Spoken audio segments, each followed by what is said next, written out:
What I'm fascinated about with your new album is the fact that you took this year off before you did this. This is a woman who's worked so hard in the way that your parents did before you.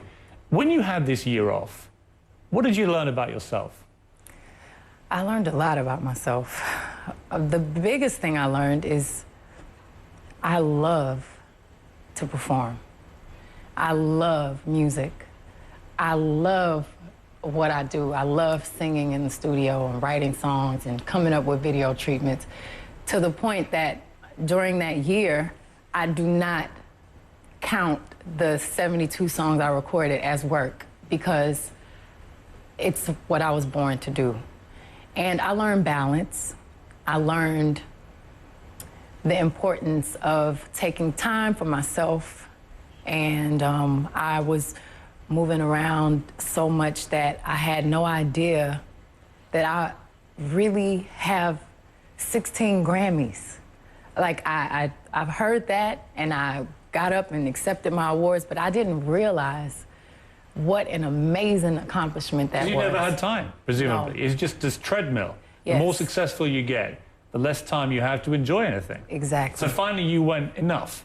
I'm having a year out. I'm going to enjoy what I've achieved and a bit of real life. What was the most fun you had in the real world? Well, I did everything, you know. I definitely enjoyed the simple things like, you know, driving and picking my nephew up from school, traveling but not working, and actually visiting museums and seeing ballets, and having great conversations with people on the plane. Really? Yeah, just having normal... Why do I never get to sit next to people like you on a plane? Can you let me know your schedule next time? Okay. So you're on some plane and you start talking to some random person? Yes, and you know what? It's great when people really don't know who you are. And it's funny because people sometimes say, I'm sorry, I'm just realizing I didn't know. And I'm like, that's why the conversation was so great.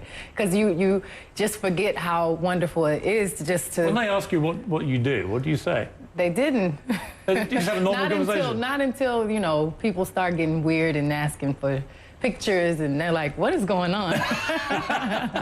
But I visited, you know, the pyramids, and I was able to sing at the top of the pyramid. No, I heard you sang Ave Maria. I did. While in one of the tombs of the pyramids. Yes. And it just echoed around. It was... What a moment. It was beautiful. And who would ever think that I'd get an opportunity to do that? I was there alone with my family, and, you know... Any truth in the rumor that you and Jay-Z are having joint pyramids built? To be remembered by? That's just rumor? That's a good one. I just made it up. Okay. But I thought it was quite a good one. It is a good one. I haven't heard that one. That's a good one. It might stick. I think I'm bad. Beyonce's my name, and love is my game. So take a sip of my potion and do it in slow motion. She thinks she's bad. Babe, don't make me mad. That is hilarious. I mean, even at 6, you were showing off. I was. Seriously, very precocious performer. It's very embarrassing, actually. That's not something you need everyone to see.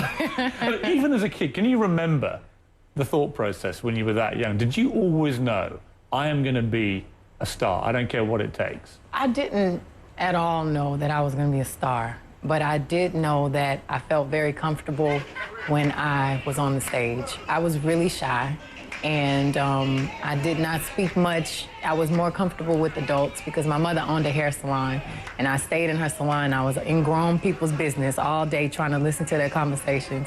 And when I got on the stage, you know, my mother put me in dance lessons, and I really loved it. And I think, you know, when they saw me perform, they were like, wait a minute, she's like in heaven. And they realized that it was where I could step out of my shell, and I just felt the most like myself. I mean, I thought that last night watching it. You Really? just seemed like in utopia for you. Absolutely. Like, it just couldn't get better. And yet I keep hearing how shy you are. Last night, I mean, I've never seen such self-confidence in almost any performer. Where do you get it from? I mean, how do you create that kind of aura when by nature you're not really like that?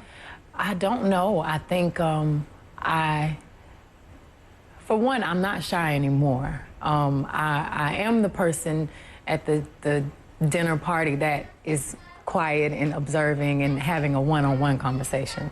I get embarrassed when it's a lot of people and a lot of eyes, and I'm still that way. I wouldn't say shy, but now, you know, on the stage, I've been doing it for a while, and it's my place to be me and to be free, and I don't feel like I'm being judged. I feel like it doesn't matter how irritated I am or angry I am or excited or in love or whatever emotion. When I get on the stage, I'm just purely free, and I feel so honored every time I get on the stage because I know, you know, I've been doing this for 15 years and it's what I love to do, and so many other people that love to do the same thing and they don't get to perform in front of 175,000 people. A lot of performers come from quite damaged